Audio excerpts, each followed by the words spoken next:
The aftermath of the First World War left the European continent physically shattered, morally exhausted, and economically paralyzed. When the guns finally fell silent in November 1918, the sheer scale of the devastation was completely unimaginable to the people who had proudly cheered for war 4 years earlier. But the true epicenter of this unprecedented post-war financial disaster was the newly formed, incredibly fragile democratic experiment known as the Weimar Republic in Germany. Under the harsh, uncompromising, and deeply punitive terms of the Treaty of Versailles, Germany was forced at gunpoint to accept absolute, total blame for the catastrophic global conflict. The victorious Allied powers, primarily the deeply traumatized French Republic and the heavily indebted British Empire, demanded mathematically impossible financial reparations from the defeated German nation. They intended to make the German people pay for every single destroyed bridge, every flooded trench, every shattered town, and every disabled veteran across the entirely ruined European landscape. The final reparations bill was set at a staggering 132 billion gold marks, a figure that leading economists of the era, including John Maynard Keynes, warned was absolutely impossible to extract.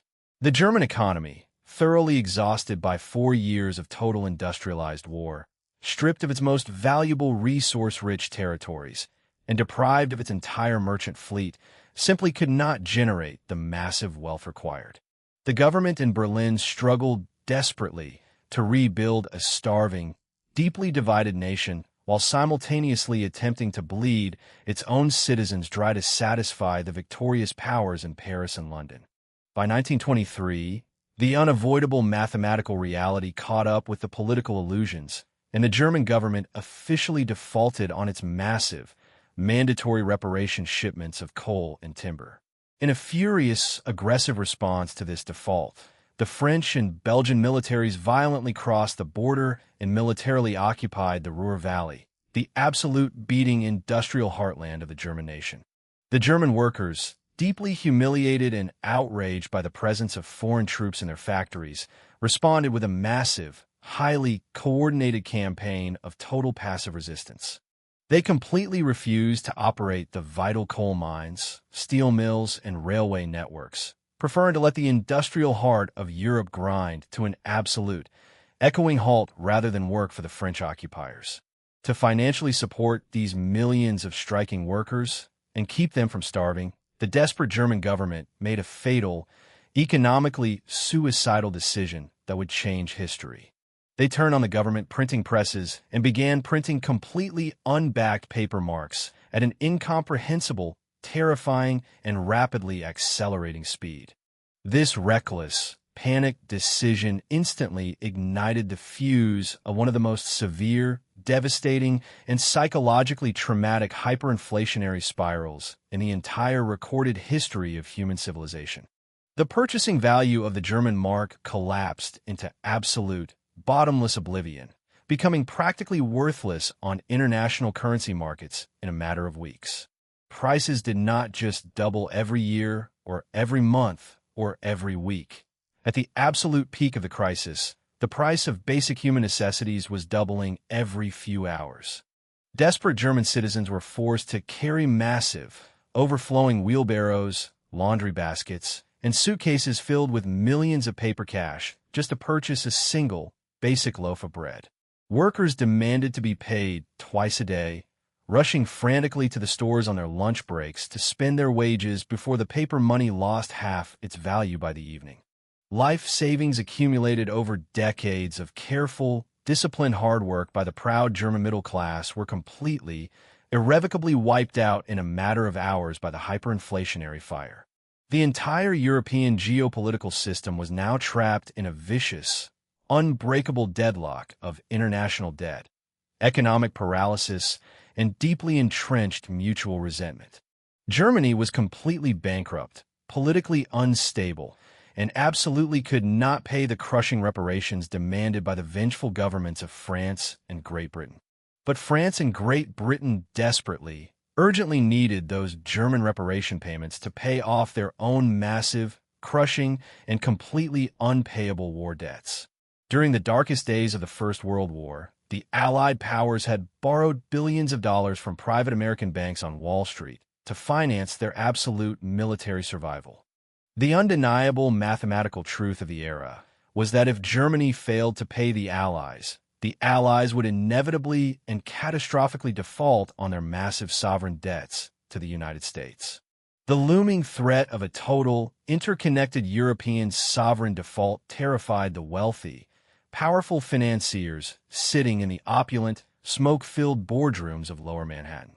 Wall Street bankers quickly realized that to save their incredibly lucrative European investments, they had to step in, bypass the bickering politicians, and artificially resurrect the dead German economy.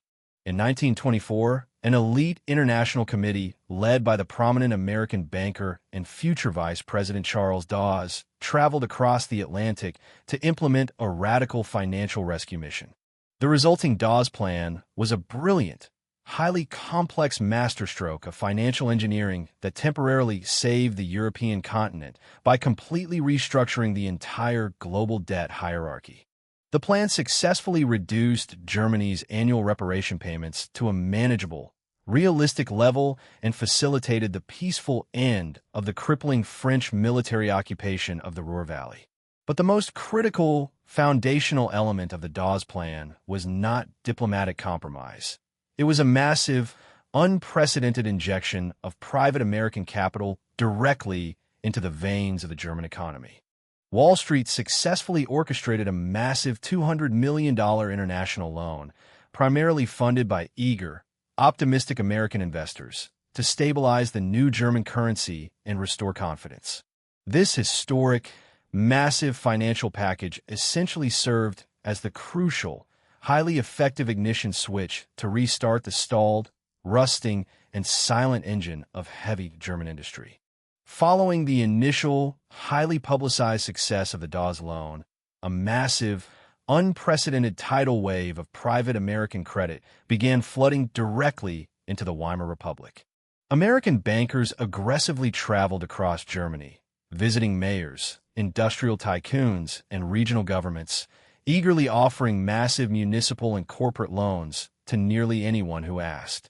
The financial allure was irresistible. German borrowers desperately needed capital to rebuild their shattered nation, and American investors desperately wanted the high interest rates that German bonds offered. This massive influx of Wall Street capital created a fascinating, highly precarious, and completely artificial global financial merry-go-round that defined the entire decade. The underlying mechanics of this international debt triangle were beautifully simple on paper, yet structurally terrifying and inherently unstable in reality. Private American investors, driven by optimism and the promise of high yields, lent billions of dollars to the German government and major German industrial corporations.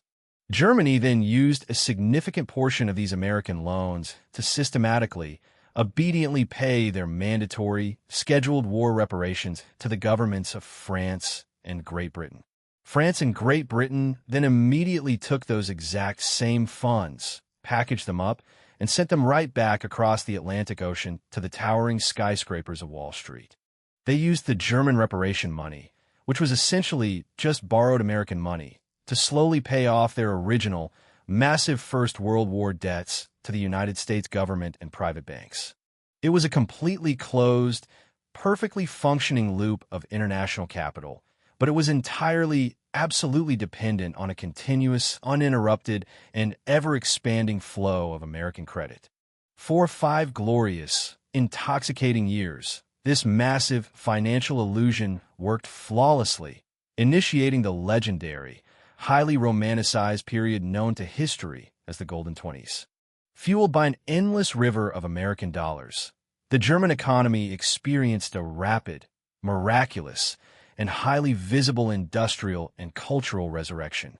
Massive, state-of-the-art new factories were built from the ground up, shattered national railways were extensively modernized, and vast public works projects completely transformed the infrastructure of German cities.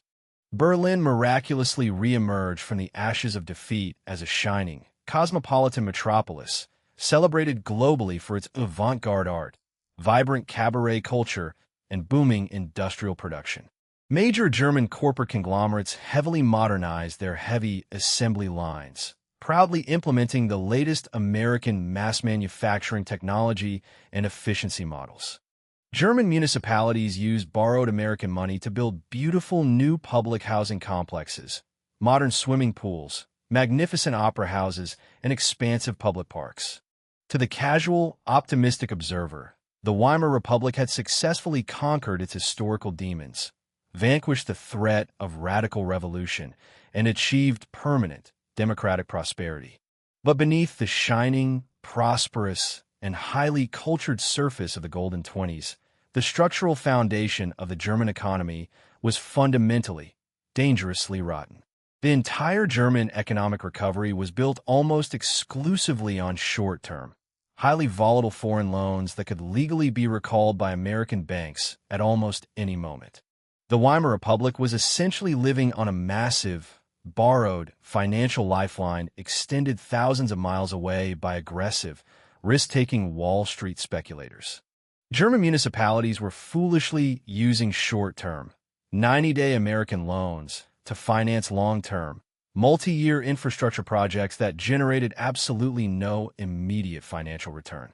The brilliant, highly cynical architect of the German currency stabilization, Central Bank President Jalmar Schacht, repeatedly and publicly warned that Germany was dancing on a terrifying economic volcano.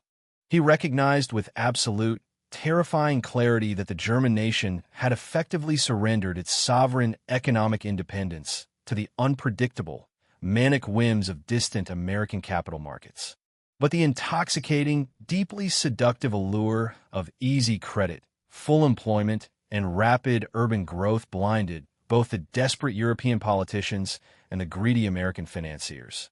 They foolishly, arrogantly believed that the roaring economic boom of the late 1920s was a permanent, unbreakable new paradigm of perpetual global growth. In 1929, an attempt was made to permanently finalize the reparations issue through the Young Plan, named after the prominent American industrialist Owen D. Young.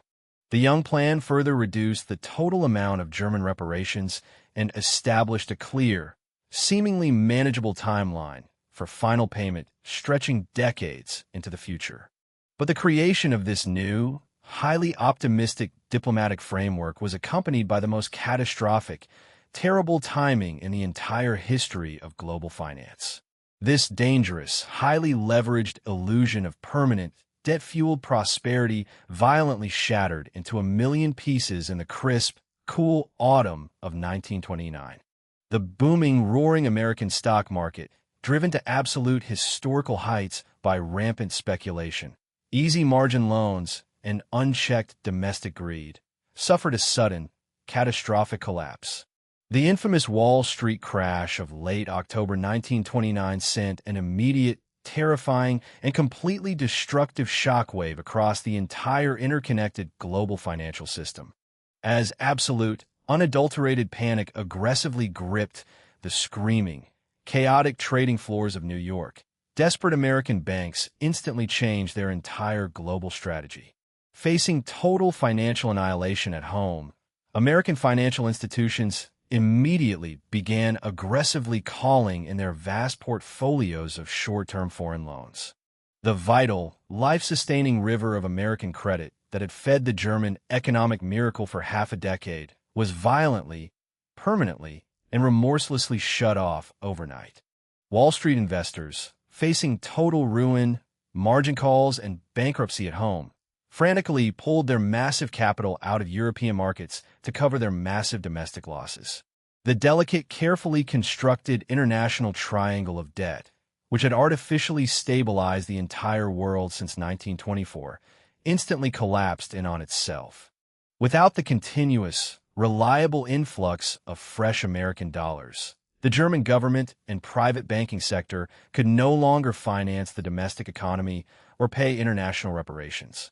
The artificial, debt-fueled prosperity of the Weimar Republic evaporated almost instantly, ruthlessly exposing the harsh, unforgiving reality of a fundamentally hollowed-out nation. German factories, entirely dependent on continuous American credit for their daily operational liquidity and payrolls, abruptly and permanently closed their heavy iron doors. Millions of proud, hard-working German citizens, who had just begun to recover from the trauma of hyperinflation, were suddenly and ruthlessly thrown back into the cold streets. The official unemployment rate skyrocketed to terrifying, unprecedented levels, eventually reaching 6 million people and leaving massive segments of the population facing absolute starvation. The banking system of Central Europe began to violently fracture and fail under the immense pressure of the sudden capital flight.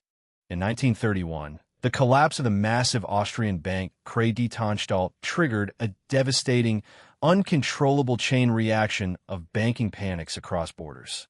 This was immediately followed by the spectacular failure of the Danube Bank, one of the largest and most prestigious financial institutions in the entire Weimar Republic.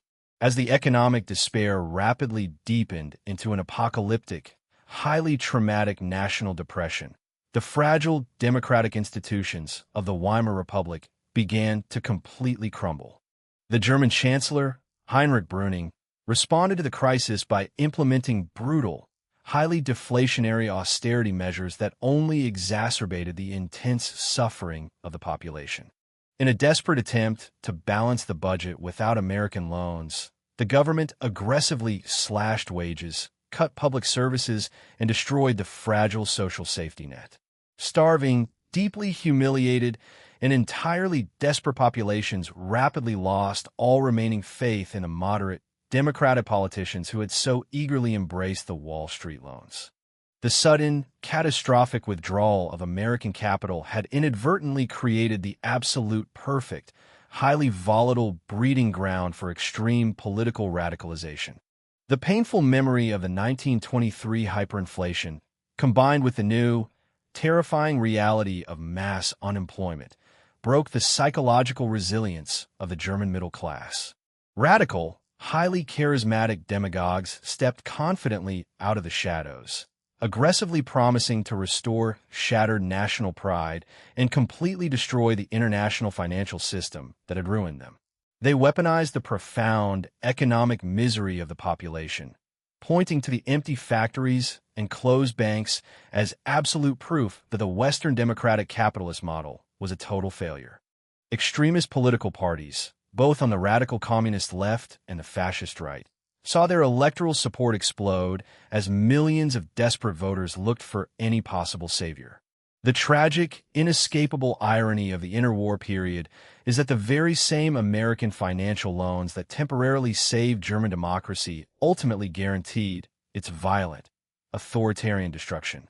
Wall Street successfully and miraculously rebuilt the shattered physical infrastructure of the German nation, but structurally tethered its political survival to the manic unpredictability of a distant stock market. The Dawes and Young plans were celebrated as masterpieces of modern financial diplomacy, but they were ultimately just beautiful, fragile bandages placed over a gaping, unhealed geopolitical wound. When the financial music finally, abruptly stopped playing in the boardrooms of New York, the terrifying, long-delayed bill for the First World War finally came due in the freezing streets of Berlin. The story of how Wall Street rebuilt and then abandoned Germany is a chilling, definitive historical testament to the extreme, existential dangers of sovereign debt and international financial dependency. It proves beyond a shadow of a doubt that artificial economic booms, built entirely on the fragile, shifting foundation of foreign credit, inevitably end in catastrophic structural collapse. The billions of Wall Street dollars that flowed so freely into Germany did not buy a lasting, stable peace. They merely financed a highly explosive, deeply deceptive 10-year intermission between tragedies. The massive capital influx allowed the European continent to temporarily forget its deep, unresolved hatreds, hiding the systemic rot behind a glittering facade of jazz, cabaret, and booming factory production. And when American bankers finally, desperately pulled their money out to save themselves, they inadvertently lit the fuse for the darkest, most destructive, and most apocalyptic chapter in human history.